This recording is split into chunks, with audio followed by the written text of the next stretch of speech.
Welcome back to MovieTrailerReviews.net. This is Phenom Black. Chris is not here. In his place, I have another MCR Network podcaster. Latoya is joining us from Secret Sauce. How you doing, ma'am? I'm wonderful. How are you? I'm doing good. Good. So the film that we are reviewing is Mother. And this film, you probably just started seeing trailers for it a couple of weeks ago. They really did not market it a whole lot. And there's reasons for that. Mm-hmm. So let's go ahead and get the info on this one. And this was supposed to actually go up against the second week of It. And it failed miserably. It made a mere $7.6 million, while It in its second week reined in $60 more million. That's what I'm talking about. Right. Mm-hmm. It is just an amazing fucking film. You should go listen to our review of that. But you should.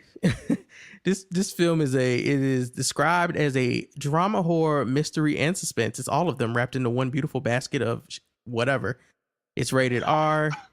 It is 115-minute running time from Paramount Studios. It is directed and written by Darren Aronofsky. Now that name might sound familiar to some. I believe he has had his hand in directing Black Swan. He had his hand in directing, writing, and producing The Wrestler. He had his hand in The Fountain. He had his hand in a film that's more closely related to this one, Noah. He actually produced Jackie. And he is responsible for Requiem for a Dream.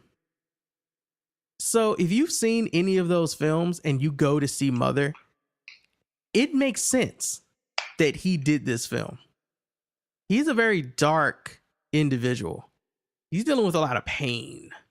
And he has a very twisted and warped view of society. And that goes all the way back to Requiem for a Dream. Okay. The ass-to-ass scene is probably one of the most horrific things that you've seen at the end of a movie. Okay. And everybody knows that shit. I've never seen Requiem for a Dream. Oh, it's actually good. But it's fucking weird. It is just all the dark corners of society wrapped into one film. Okay. Yeah. And I've seen Black Swan. Black Swan, I love. Was good. I love Black Swan. It is also all the dark corners of ballet wrapped into one film. Yeah. I really like Black Swan. So this film actually has a 67% rating on Rotten Tomatoes, a 43% from audiences, and the backlash to this has been kind of obvious if you've been paying attention to it. The film stars Jennifer Lawrence, Javier Bardem, Ed Harris, I don't even know, Domhnall Gleeson, who is in everything. Brian Gleeson. No, that's Brian Gleeson. It has two eyes in it. That's crazy. And Michelle Pfeiffer. And also Kristen Wiig pops up. Yeah. So and Ed Harris? Yeah, Ed Harris. So I'm going to read a synopsis. A couple's relationship is tested when uninvited guests arrive at their home, disrupting their tranquil existence. From filmmaker Darren Aronofsky, Black Swan, Requiem for a Dream, Mother stars Jennifer Lawrence, Javier Bardem, Ed Harris, and Michelle Pfeiffer in this riveting psychological thriller about love, devotion, and sacrifice. Okay. So, Toya, you saw this film first. I did. You were the sacrificial lamb. I was. What'd you think? Okay, so this is the thing. I was in a dilemma, right? And I hit you up and I was like, so what should I see? I think the other one was Hitman's Bodyguard. Boo. And so you recommended Mother, but you hadn't seen it yet. Right. And I had seen the trailer for Mother when I went to see It the week before. And so the trailer looked really good. I like being scared. I was interested. Mother still has me speechless. And I saw the movie a solid week ago. Solid week ago. I want to say I understand where they were going, but I can't lie to myself like that. I my review is, huh. Okay. That's where I'm at. Huh. Okay. I can't You? even be mad at that. So I went to see Mother. I wasn't in the best condition. I was a bit ill, but I went this weekend, and I was expecting this like riveting psychological thriller. What I Yep. got was this clusterfuck of dark shenanigans and Mm. just weird scenery and Uh, off-putting people yeah. from Javier's character all the way down to Jennifer Lawrence, because there was just a point where I was like, why don't you just leave? And I mean, and it made more sense. The film starts off weird. Like, the film opens up with a burning figure, and it just kind of like everything you can tell is hellfire. And it shoots into a scene of a beautiful morning and a woman waking up in her bed, and it's Jennifer Lawrence. And her husband is played by Javier. Now, one thing I did realize, I didn't realize until after the film, was that I never got their names. Like, I never did get their names. And then I went back and I read something Um, later, and it was like, oh, her name in the film is Mother. Because the whole film, I kept wondering, is she Mother? Like, is she yeah. Mother? Well, first of all, you have to say it right. Now, when the movie opens, it's very creepy, Right. right? So you have the hellfire face. It's like everything is moving backwards Mm-hmm. or forwards. So it's obvious something happened, but when it opens up, it's like everything is coming back to life. Right. Very creepy. And then because when you first see the bed, it's not that you see someone in it, it's that it creates a hump in the bed where the body It is. just grows, right? Like the house Right. restores It's so itself and the weird. body grows up in the bed, kind of like a shrub from the Yeah. ground, like a rose through the concrete. That's how it grows up. And what's Right. funny is the burning face at the beginning of the film, I made sure to look. That is not Jennifer Lawrence, No. right? No, So but when you put it together at the end, it's not supposed to be. And did you say it was spoiled? Because we're not yet, spoiling. not yet. So like we have not done spoilers yet. So that point is like, and that's not a spoiler. That's the opening of the film. That the woman, you can look at it, you can clearly tell that woman is not Jennifer Lawrence at the beginning, because walking into this film, I kept thinking, oh, it's gonna be one of those films where this is the end and now we're gonna go back to the beginning, right? But I was looking and I was like, wait, that's not Jennifer Lawrence. Okay, so what the fuck is going on? And the film starts, and despite what the trailer will tell you and what you're gonna read from a synopsis, essentially what this film is about is Javier, whose character's name is him, plays this dude who wrote a book, and it was very popular and it had somewhat of a cult following. Mm-hmm. Well, he ain't written shit in years, and he kind of just moping around this big ass house. I mean, this big ass house, y'all. And they got all this fucking land cleared out. Yep. It is a beautiful setting. And his wife is Jennifer Lawrence, who is a lot younger than him, right? So their age difference is obvious as fuck. And she is restoring this home. She's been working really hard to get this home back in shape because it's his family home, and she wants it to look nice for him. And they're happily quotation married, but he's not happy because he can't come up with a new book idea. He's got like writer's block or something or another going on with him. He needs inspiration, and he feels like he's forgotten. Right? He doesn't want to be forgotten.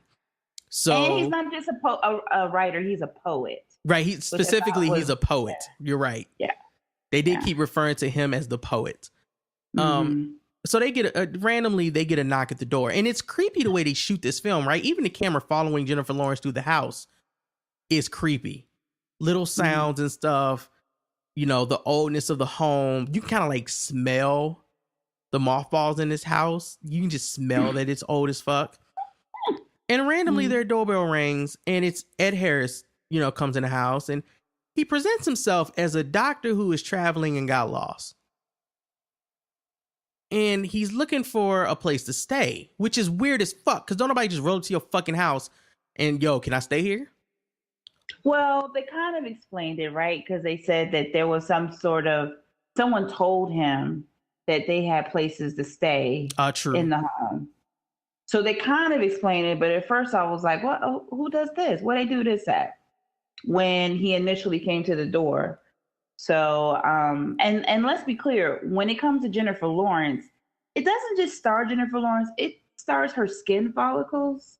Because I feel like the camera is so in her face It is. this entire movie. It's very closely shot. Like even and Javier has a very big face, and they keep the camera in his face. They keep the camera in his face. Not so much to other people, but these two, the camera makes them both larger than life-ish with the way it's all up in their face. So yeah, so Ed Harris, you know, him, the poet, is like, oh shit, come on in, yo. Let's become friends. And they become really good friends and yada yada yada. They start chatting it up, they get along. The whole time Jennifer Lawrence is like, we don't know who the fuck this is. You just got the random dude up in our house. Like, you just told him he could stay here. You didn't ask me. Like, you're not acknowledging me right now. You're not paying any attention to me. What's going on? And basically, he kind of gaslights her into allowing him to let this dude stay. Kind of like, oh no, it'll be okay. No need to worry about it. I'll take care of everything. Don't worry, don't worry. He's very manipulative in that way. Because she wants to please him. He brushes off her. Everything that she says, he dismisses. Very much. Like, yeah, like she wants to please him. Of who she is and what she wanted. Yeah, like she's there for him. She wants to make him happy. And this makes him happy. This random dude up in their house. Which could say other things, but you know, whatever. So he ends up staying and she starts noticing that this guy's coughing a lot. And she actually catches her husband with him in the bathroom. And there's some weird shit about this. But you know, it's whatever. And the next day, when they wake up, they're both kind of acting like nothing happened the night before. And time in this film is not definite.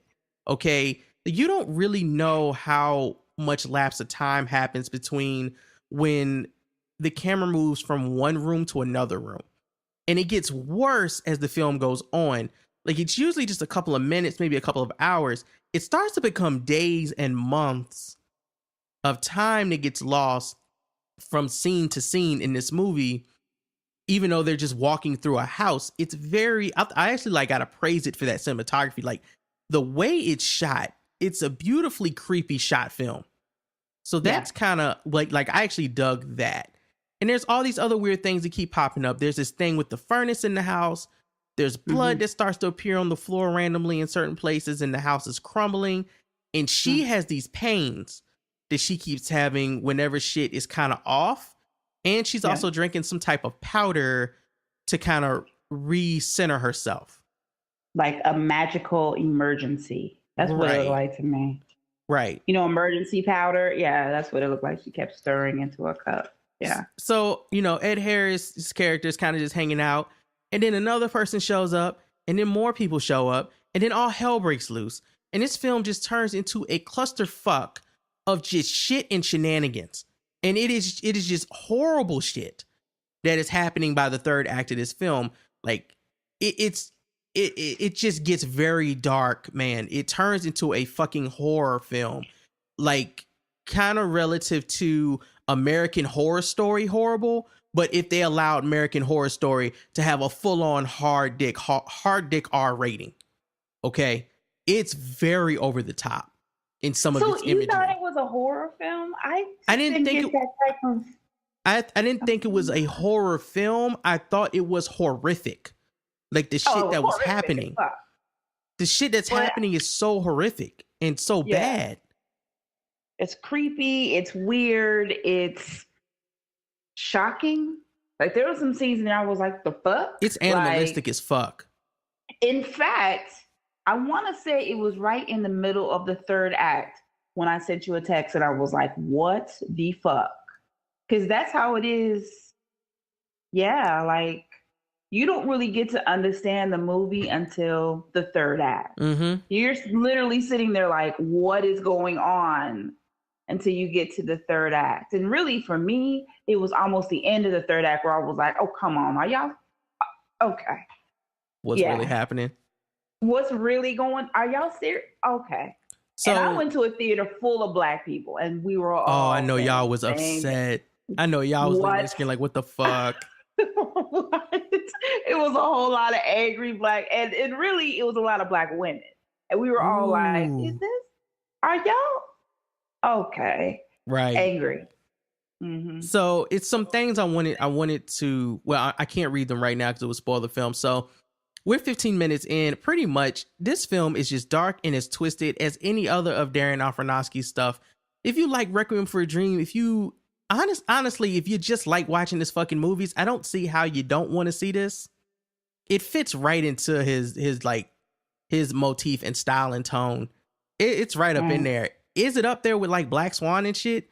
No, but it definitely hits the same marks as like Requiem and Wrestler, and even certain scenes of Black Swan where you don't know what's real and what is real and what isn't real and what's going on and what day it is and what month it is, and are you even the same person anymore watching this movie about people who don't know if they're the same people anymore. It's that type of weird off-filtering shit, and it will definitely leave you a bit unbalanced for a while walking out. I do like how you said unbalanced. It because you like don't know what to really think for a while because you've just been hit and overpowered with so much imagery. Yes, I will give you a good example. So the way my theater is set up, you have to walk through a store to get out of the theater. Like you get out the theater, Right. it's in the middle of the mall. You have to walk through the store to get outside. Okay. So after the movie ended, I walked through the store and there was a black woman in there who looked the way I felt, right? She looked like she was confused. She had her head down. She was trying to figure shit out. She really wasn't comprehending anything. And I walked up to her and I said, "Mother?" And she said, "Yeah, I just left and I don't know what the fuck I just watched." I said, "That's exactly how I feel." If that gives you any indication, like I don't want to spoil it for anyone, but I literally walked around for like a solid 15 minutes. Like I don't know what it was I just watched. I don't. Yeah. I'm thoroughly confused. Like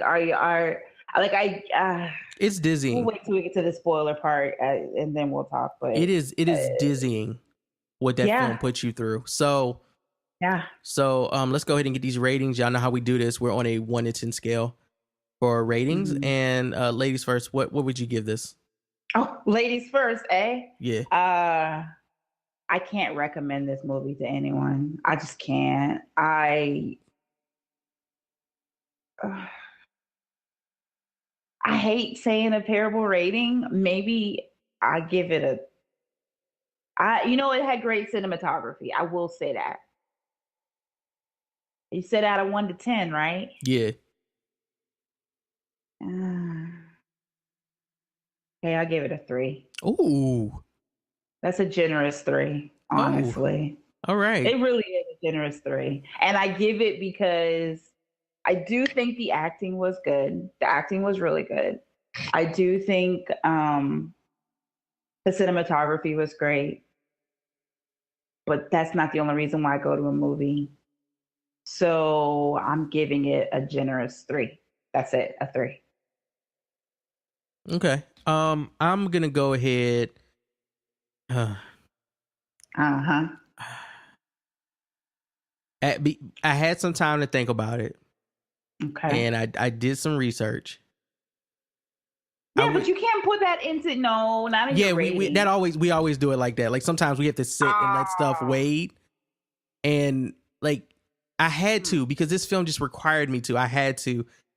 I'm gonna give this a very, very generous 6 out of 10.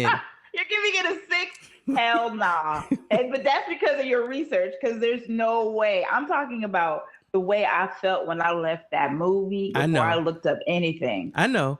I can't. For me, I feel incomplete if I don't do that with a film. Like I have to, for me to really be able to give it the rating that it deserves from me. And I think that this film does what it needs to do for the people that will like it and will do absolutely nothing for people who get lost in going to see it. Can I say this? I feel like this is kind of spoilerific, but I feel like it has to be said. Well, no, we can get to that point if you want to. We can jump right into spoilers. We can let the people know. Thank you for listening to this review. Now, for people who actually saw the film and want to hear spoilers, continue to listen, because we're going to now go through this film and, you know, spend another 5 to 10 minutes on just some spoiler shit, because it needs to be discussed. Okay, there's some shit in this film that needs to be discussed for me to better explain my 6 out of 10 rating for this shit. Okay. Oh, I can explain my 3. And I agree with you. I would not recommend this film to anybody. I give it a 6 out of 10 and would not recommend it to anyone. Okay. Like, my pops was asking me, I'm telling him, don't go see it. Yeah. I this is what I wanted to say. It doesn't talk about the movie. It talks about the way they get you in the movie theater. If you are basing your idea of going to see this movie off of the damn trailer, don't do it. That trailer is some bullshit. It is. Okay. No, she's bullshit. That trailer has you set up to see one movie, and you're going to see something totally different. She's 220% right. It is a bullshit trailer. They did what they needed to do. They show you a film where creepy people keep showing up at this person's house, and you're thinking it is going to turn into some type of just like sadistic, oh, who are these people trying to kill us? Jennifer Lawrence trying to get the fuck out. You're next type thriller shit. And that's not what it is. That's not what it is. No. So, spoiler, this whole film is an allegory for the Bible. Like, it's an allegory for how terrible humans treat Mother Nature. That's what the whole fucking film is about. And it didn't take me the whole film to figure that out. I figured that out probably 60% way through the film, when I realized that every time she got upset, something happened with the house, and the house would kind of ache, and these blood shit would start to pop up, and it would cripple and fall apart. Right. Yeah. I realized that she was supposed to be Mother Earth, and this book that he was writing and him being referred to as him made him God. Now, what I didn't get was the whole Adam and the Eve shit with the people popping up. So Ed Harris is Adam, and you pointed out to me the slice in his side was supposed to be his rib, was him throwing that up, and then that created Eve, who is played by Michelle Pfeiffer. And this is some of the best acting I've seen from Michelle Pfeiffer in forever, because she played a horrible person in this movie. Like, I don't like the way they made Eve look, because Eve already gets a bad rap in Christianity as far as what she gets blamed for and what women get blamed for and how women get treated by society in this male chauvinistic world. Yeah. But the role that they had her play that I don't agree with, she played the fuck out of it, because she was scary as shit in this movie. Like, she had a problem, dude. I was ready to slap hell yeah. Oh. She was so disrespectful to Jennifer Lawrence. Like, it was just those two on screen together was so yin and yang. It was awful watching her put this girl through this shit. And then the whole him being older than Jennifer Lawrence, because he is the creator. Like, he's been here since the beginning of time, and Mother Earth doesn't appear until the creation of Earth and man. So that's why she's younger than him. Like, all of that shit kind of fell together. And I was like, okay, I get it. The horrific shit that they saw at the end was purposefully done that way. Like, the dude wanted to show that humans are pieces of shit and that we don't care about anything. So them destroying that house, them killing other humans in the house, and them showing like literally war happening in this home, and mother trying to survive it. Like, I completely, the imagery was dead on. I wish they had promoted it, I wish they could have found a way to sell that concept without spoiling it for people, right? Well, I think my first problem with this movie, because I had multiples, but my first problem with this movie is when you do a trailer, you're bringing in that type of person to watch the movie, right? So if I do a trailer for a drama, you wanting someone who enjoys dramas to come to it, right? With their trailer, it was made for people who watch horror films. That's why it was after it. That's the whole premise of their trailer. Right. If they had done a trailer that actually showed what the movie kind of was, like, you can't give away everything, but there is a way to do a trailer to where you can get the type of audience you want, then that's what they should have done. But that's not what they did. they played some sort of trickery fuckery with the trailer. And instead, it's not a movie that's a scary movie. It's not even a thriller. I don't even know how you would classify this movie. It's cringeworthy. Maybe, yeah, like it's just. It's appalling so and cringeworthy. I mean, that's the first problem I have is their trailers should have been better or closer to what the actual movie was, because then you wouldn't be so pissed off and confused and like I shouldn't have to look at the name Darren Aronofsky and go, oh, okay, so this movie's gonna be weird. Like that for someone like me that's never seen Requiem of a Dream, I've only seen Black Swan. And Black Swan wasn't so full of allegories. Like there were allegories in Black Swan. There were moments where you're like, what the fuck? But this movie was an entire clusterfuck, like an entire what the fuck. So that's my first problem with the movie. And as far as the Bible references go, there's so many. You know, there's the parts you talked about. There's Cain and Abel. Yeah. Right? The two brothers, which y'all could have left that whole section of the movie out. It really didn't need to be there. What did that have to do with fucking anything? Just them destroying her house. That being the first time that people actually destroyed her house, her beautiful home, the beautiful home of Mother Nature. Like in the beginning, man was already warring with each other and already giving Mother Nature hell. That's what that was supposed to be symbolism of. Okay, so then what was the symbolism of the blood on the floor? The blood on the blood, his blood on the floor or her blood on the floor? What do you mean? His, where it kept going through the floor. That was his blood. That was the brother's blood. I don't kept see soaking the floor. The only thing that I got from like her and the blood stuff was when the house actually bled itself. Like the blood going through the floor was, I think, supposed to more show that the house was falling apart, and she didn't know why it was falling apart. She's like, what the hell is up with this wood, and why is it crumbling like we have termites right now? Why is it bleeding? That floor wasn't she's just bleeding. Crumbling. That floor was fucking bleeding. Because she's bleeding, right? They're really damaging her. She is the house. So I mean, I get it.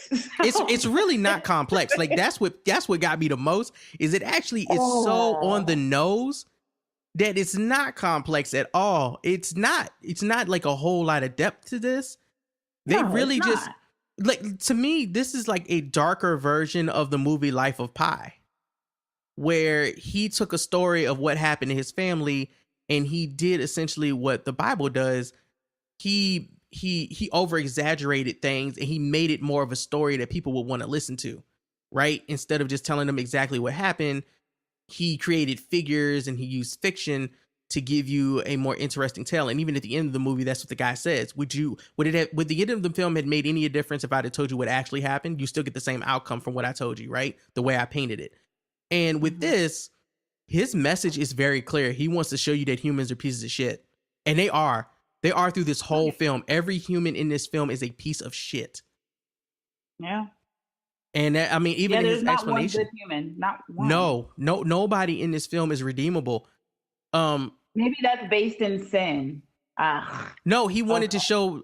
So let me read his explanation, because this I don't know if this is gonna help or not. But so he got an F rating from Cinema Score. Okay, and I'm fine with that. Right, and he responded to that, and his response to it was, what's interesting about that is like how if you walk out of this movie, are you not going to give it an F? Basically saying, how do you go see this and not give it an F? It's a punch. It's a total punch. And I realized that we were excited by that. We wanted to make a punk movie and come at you. And the reason I wanted to come is because I was very sad and I had a lot of anguish and I wanted to express it. Filmmaking is such a hard journey. People are constantly saying no to you. And to wake up every morning and get out of bed and to face all those no's, you have to be willing to really believe in something. And that's what I look for in my collaborations. And what I pitched the actors, I said, look, this isn't going to be a popularity contest. We're basically holding up a mirror to what's going on. All of us are doing this, but the final chapter hasn't been written, and hopefully things can change. And to go back, the fact that it's going down right now, and things are really falling apart in a way that is really scary. So essentially, he was trying to hold a mirror up to humans and say, hey man, we're destroying our home. We need to get our shit together. Look at us. We war, we sacrifice, we kill each other, we fight, we burn. We are the worst. We are the poison. And if we don't change how we act, we're not gonna get to keep starting over. Sooner or later, this is all gonna be done, and it will all have been our fault. But does the movie show that though? It did to me. It did. I completely got that from it. Like, I get what he's saying, but that's not the movie that I watched. That's what I got. There were terrible people in the movie, yes, but in the end, he was able to regenerate a new woman, and she sacrificed herself for him and his vision. So I just don't see that. I mean, I get the mirror up to the world. I see that. I could see that in the movie, of course.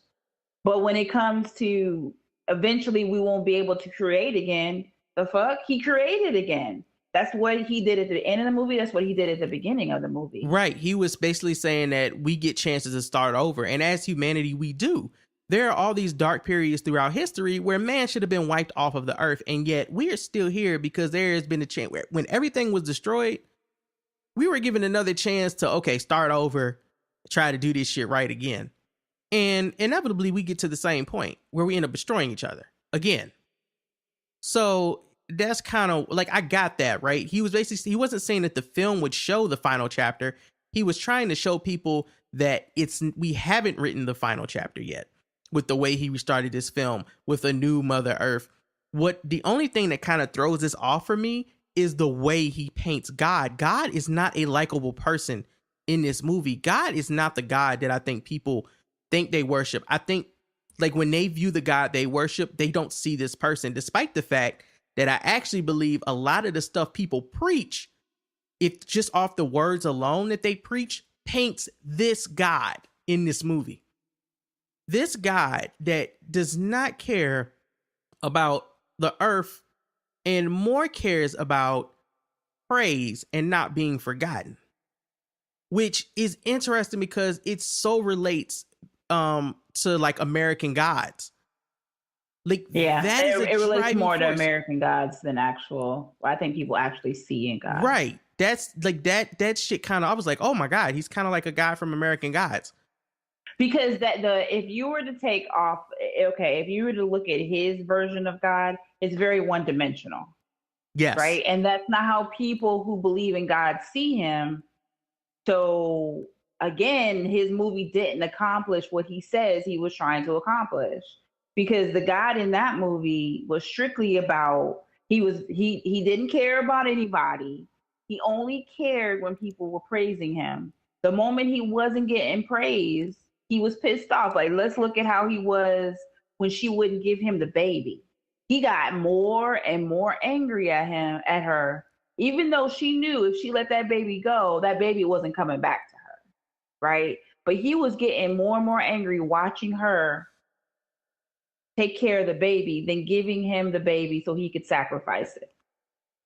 And what's funny is even his reaction to the baby dying wasn't that he meant to sacrifice it. He just wanted people to cherish it. I begive to y'all my only begotten son. And you end up killing him. Right? Exactly. So, and at that point he was like, but that's kind of like what the Bible says. I mean, that's literally what the Bible says. Like Jesus was sacrificed, and God still forgave man for it.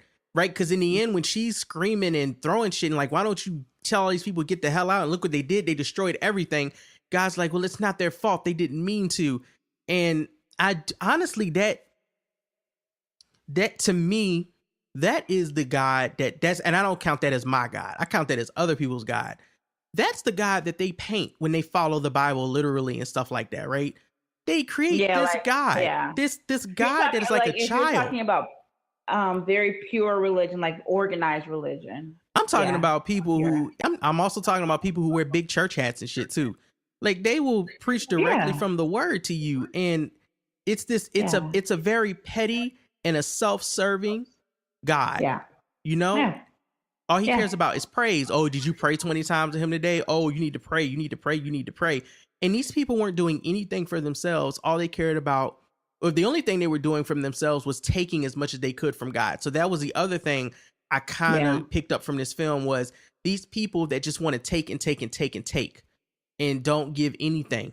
They don't give anything. They serve absolutely no purpose. They just take and take. Wait, but were they taking from God or were they taking from her? They were taking from her, but they thought they acted like they were taking from him. They were listening to God, but they weren't taking from God. They were acting like they were taking from him, right? They were like, oh, I'm stealing parts of his house, but his house was her. So they were taking from her. Right. So it really was, again, harkens back to humans destroying planet. And he quotes that, human beings are responsible for the ugliness in the world, which was designed with love for Mother Nature to be a paradise and yada, yada, yada, which is quoted in here. I got all of that. And I feel like the film got that message through to me.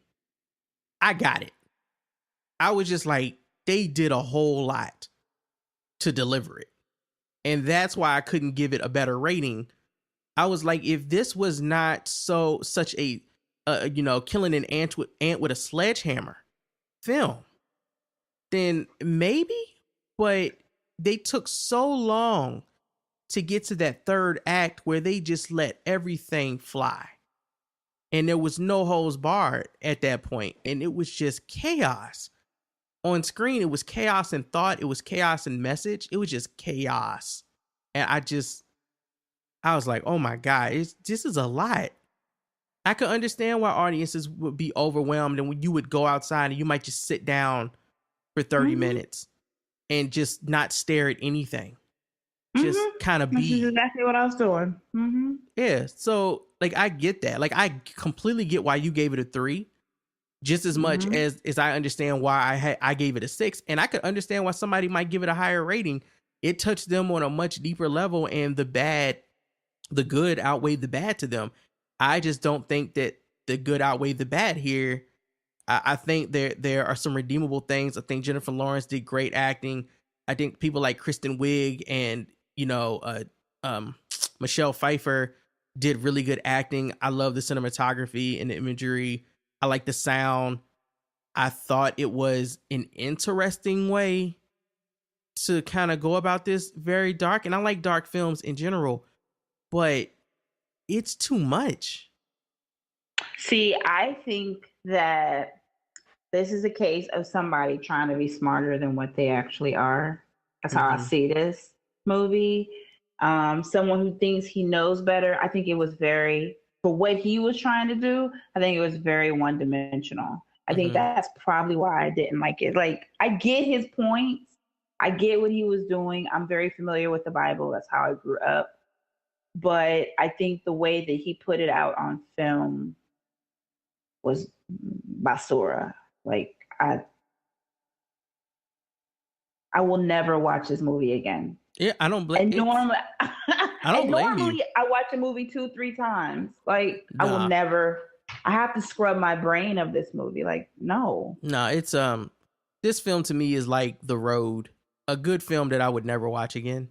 And I'm not even saying this is a good film. This is just a film that I would never watch again. I don't think it's necessary to, and I don't think his intent was for people to want to ever watch this again. Like, it was very this is what happens when you give an aggravated tree hugger a camera. Yeah. And what was the reason when you did your research? What did you find was the reason behind the exclamation point? So he did explain that. Lawrence said that the film is an allegory. It depicts Mother Nature, Aronofsky said that the title's exclamation mark, quote, reflects the spirit of the film and corresponds to, quote, an explanation point of the ending. So nothing. That's what the fuck he just said. The director discussed the film's unusual capitalization in a Reddit Ask Me Anything, saying, quote, to find out why the lowercase m, read the credits and look for the letter that isn't capitalized. Ask yourself, what's another name for this character? End quote. The characters' names are all shown in lowercase except for capital H, him. So there you go. And the lighter, which we didn't talk about, that she keeps trying to get rid of.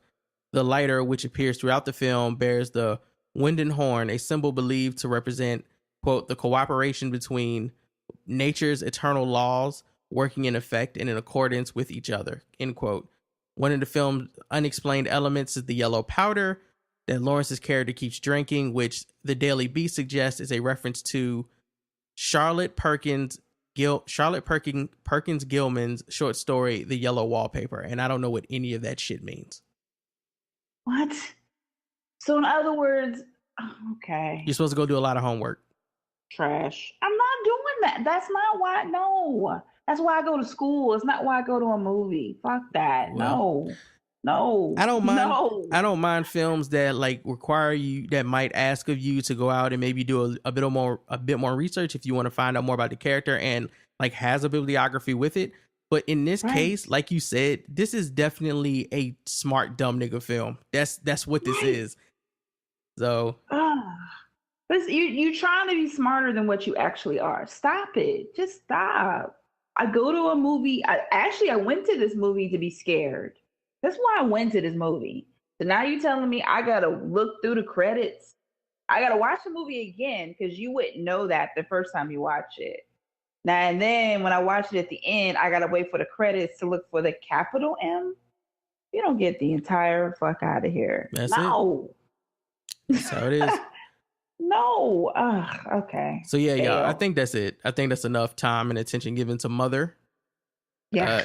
If you were planning to go see it, then you should go see it because it's all you. You might as well just do it. No, but if you were planning to go see it based on the trailer, don't do it. If you're planning on seeing because you wanted to see, what is his name? Aronofsky film? An Aronofsky film. If you're gonna go see it for that reason, then go see it because you're used to his weird shit. Mm-hmm. But it's really depending on why you're gonna go see the movie. Yeah, I think. Yep. So appreciate everybody who's listening. Make sure you check out all of the other reviews. I think Chris is gonna be doing a review tonight. I know he's doing a written review for the new Kingsman film, and I think they're gonna be actually releasing a spoiler review for Kingsman as well. So be checking for that on MTR Network. Of course, Secret Sauce, where Latoya came from. Make sure you're checking out her podcast, interviewing Docu-Drunks as well. They do a lot of informative podcasting. I do ratchet podcasting over at where'smy40acres.com. So you can come and listen to us talk ratchet shit. We talked about the Generation Xanax of hip hop this week. So you can go check that out and learn about all of the rappers that your kids are probably listening to that you should stop them from listening to immediately before they become druggies and get hoes. Sounding like an old man. Mm-hmm. It is what it is, man. These little kids getting tattoos on their face and taking Xanax and feeling sad and rapping. Shit is depressing as fuck. All right, y'all. MTR Network. This is the Mother review. It is what it is.